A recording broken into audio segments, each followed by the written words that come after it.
Okay, let's get right into it. I want to talk about trigger warnings. The reason that I'm talking about this right now, something I probably would have wanted to talk about anyway, for sure, because I have some feelings about it. But a couple weeks ago in one of the vlogs, I was showing a book that someone that I went to USask with, they did the cover art for that book, or I guess the cover art was chosen based off of some work that they did. And on the inside of the book, I noticed, like, oh, there's a trigger warning in this book. What? So I knew we had to talk about that. I hadn't read the book, so I'd never seen that there before. I've never seen it in any book before or since, and that kind of blew my mind and just reminded me about, like, yeah, that's a thing that we need to deal with, is trigger warnings. It was published a couple years ago, so it wasn't like a super long time ago. But just to put it right out there right away, I'm not a fan. I don't like trigger warnings overall in general. I don't think it's useful or necessary. I understand the purpose as to why some people might find them useful. I think if we put it in the context of, like, oh, spoiler alert, like, it's letting you know that you might get the plot of a movie spoiled or something, in that context of being like, hey, there's something in here that might upset you. But maybe it's because I'm this crotchety old man, or, like, curmudgeon that just, like, hates, like, I want to, like, talk about this for one reason, so I can help myself figure it out by trying to explain why I don't like it. I just think that I think that it's enabling poor behavior. I think that it enables people to feel entitled or have expectations that this should be there. Like, I've heard people say, that should have had a trigger warning. No, it shouldn't have. Nothing should.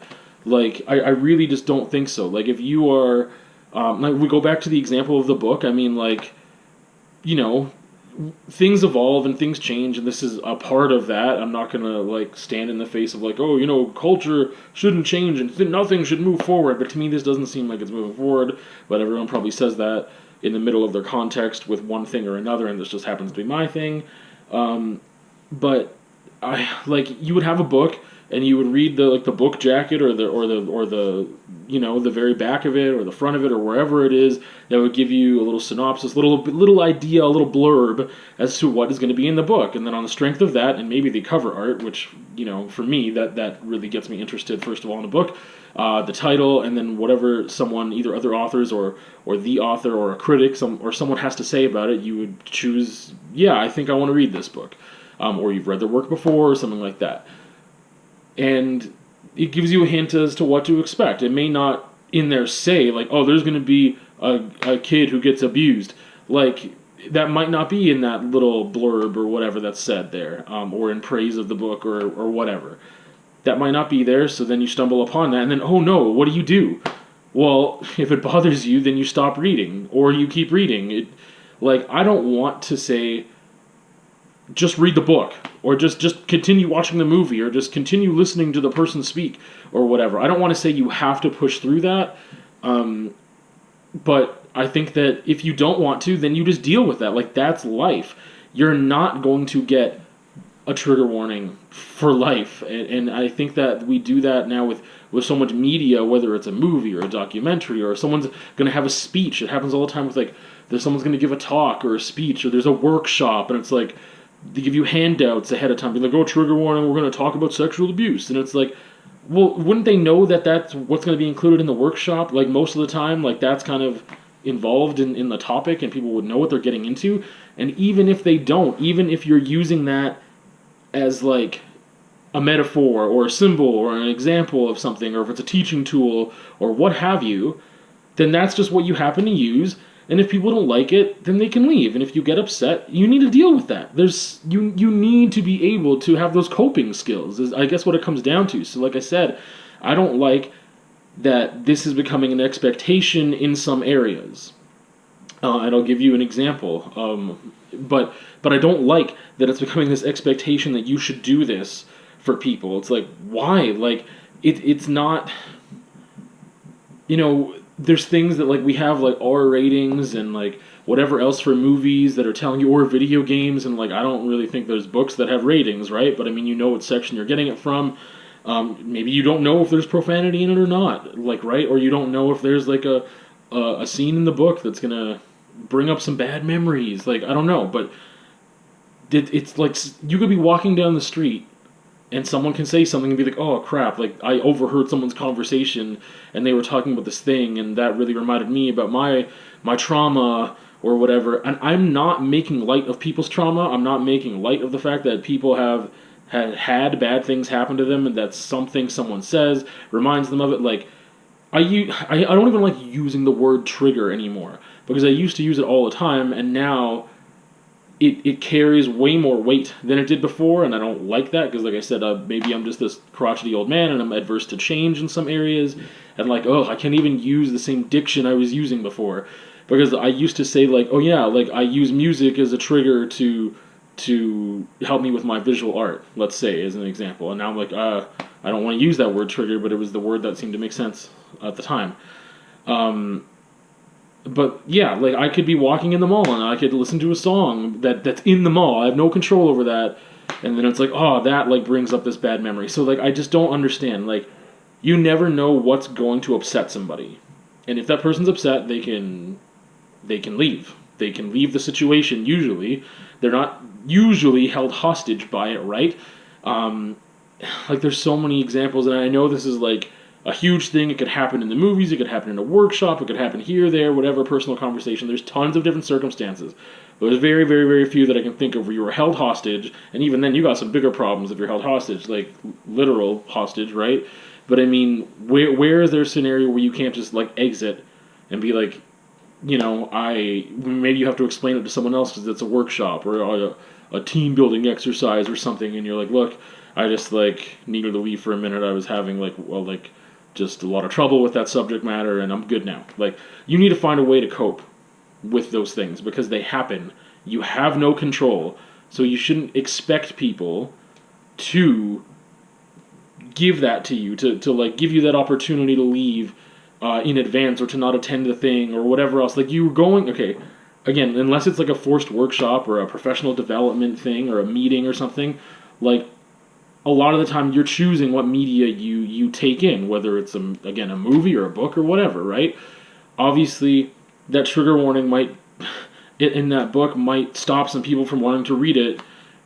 I really can't see that, but I mean, like, you're choosing what you want to take in, and maybe this is helping people choose what they want to and what they don't. I don't know. Like, I really feel like, for the most part, whatever media or you're taking in, or if it is a workshop or something, you know what the general topic is about, you know the purpose, and what it is that you're going to be subjected to, like, overall, like what the goal of the thing is, you know that, and that's what interests you in participating in this activity. So that is the important thing, and the other devices that people use to tell that story, again, whether it's a movie or a talk or whatever, or a book, or a painting, whatever devices they use to tell that story, that's like secondary, and that's what the creator is using to what they feel is best way to tell that story. And if you don't like it, again, you need to find a way to exit that scenario and then cope with it and figure it out. Or you don't exit, and you're just like, yeah, this is fine. It makes me uncomfortable. But like, this goes to this bigger thing of like of being uncomfortable, and that's really important in your development as a human being. Like, to be uncomfortable. So I think that, unfortunately, going back, you know, to this whole like thing where you know, I think most people that complain about trigger warnings and stuff like that are like, oh, liberal snowflakes and whatever, and they're usually coming from more conservative and like redneck and whatever thing, and they just don't understand. And like, I think that maybe some of those arguments could be better said by saying, like, people don't want to be uncomfortable. People don't want to work hard. You're going to pick yourself up by your bootstraps. And, like, I don't believe in that either. Like, it's very situational. But, I mean, I do believe in hard work. And I obviously believe that part of that hard work, or if you want to put it that way, is being able to be uncomfortable. Not all the time. Depends on the scenario and whatever else. But how do you grow as a person unless you're pushing yourself? And part of that pushing is being in a state of discomfort and being able to think about those things and reconcile those things and put them away or cope with them or deal with them in a way that enables you to get past them or to just live with it. And I think the whole trigger warning thing, and again, it's more so the expectation of it. Like I will never do that as far as I can foresee. Like have a trigger warning on this, that, or the other thing. Like I might have, for me as an artist, like there's an artist statement that talks about this is what the work is going to talk about, this is my process, whatever else. But I'm not going to be like, trigger warning, this deals with sexual themes, or this deals with emotional abuse, and so don't come look at it if, I just can't. Anyway, which, anyway, relates to this example that I was going to talk about earlier that was a couple months ago, where I think that these are things that the trigger warnings that I never would have thought of at all before, and now, especially in our, I guess, youth, it's becoming more normalized that this is a thing, and some people expect it. And I want to say this because I'm speaking right now about some students that I had that I really respect the fact that they just didn't just do that, but they asked me hey, should we? And I think just the fact that they would ask that question is evidence that they think that some people might have a problem with it, right? And that was what it was, because they were creating an exhibition of work, and it dealt with some heavier subject matter, and there was some images and symbolism and things that were pretty heavy, and that they talked about some real issues like self-harm. And I just think no, don't. I was like, if you want to put a trigger warning on it, if we send out the email to staff, if we put it on the poster or whatever, I'll do that. It's your thing, right? But just the fact that they asked that question, do you think we should do that? And I was like, what? It just brought it up to me again, wait a second, yeah, people actually do that, or people think that might be an expectation. No. I was like, I will back you up if someone has a problem with it, because you're coming here to see art, and that's what you're seeing.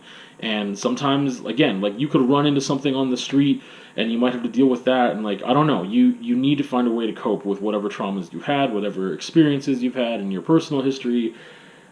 Living, I don't know. I really don't know how to explain this in a way that doesn't come off so aggressive, but I'm naturally just very aggressive. Anyway, overall, they didn't end up putting the trigger warning on there, and that was fine. Everything turned out fine, I think, but it just brought that thing up to me that they're thinking about it, and they have this idea in their head that, wait, we might need to do that. Do we need to do that? And so it was yeah, I guess that's a thing that people are expecting now, or people are thinking about now, or they're afraid that someone else might expect it from them. Yeah, like I said, I don't want to come off super aggressive. I know that I am, because that's who I am. But it's not a crazy lack of compassion for everyone. Obviously, there's times where I don't want to feel discomfort. I don't want to be in a place that it's a negative space for me or whatever, right? I do believe in safe spaces, which is something that, I don't think it's contradictory, but I believe in a safe space, but that's more of a space that you can go and you'll be embraced by others who believe in diversity and are there to be supportive of you. That's how I would define, I guess, a safe space, a really simplified version. But that's different than that's a safe space in the world that you know of. And even then, there's no truly safe space. There's other people in that room, or other people that are, you might say this or that or whatever.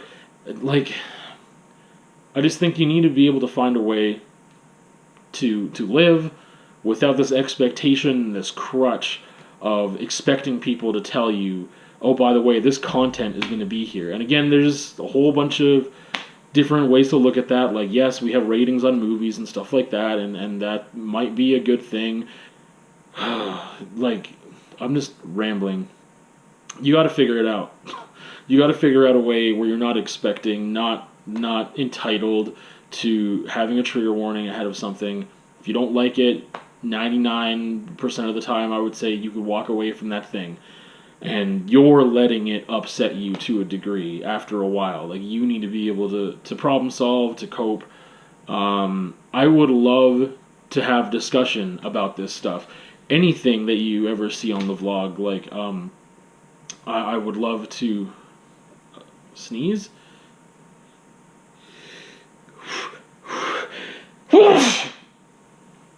Oh, I would love to have you, question things, challenge me, ask questions, make comments, whatever. Especially if there's something else you want to talk about or something else you think I should talk about, I would love to hear that. But this is just a quick rant on trigger warnings, and that's where I'm coming from right now. And again, things change and I might develop and think about things in a different way or express them in a different way, but this is kind of where I'm at right now, and it just upsets me, honestly. So we will see you on another time.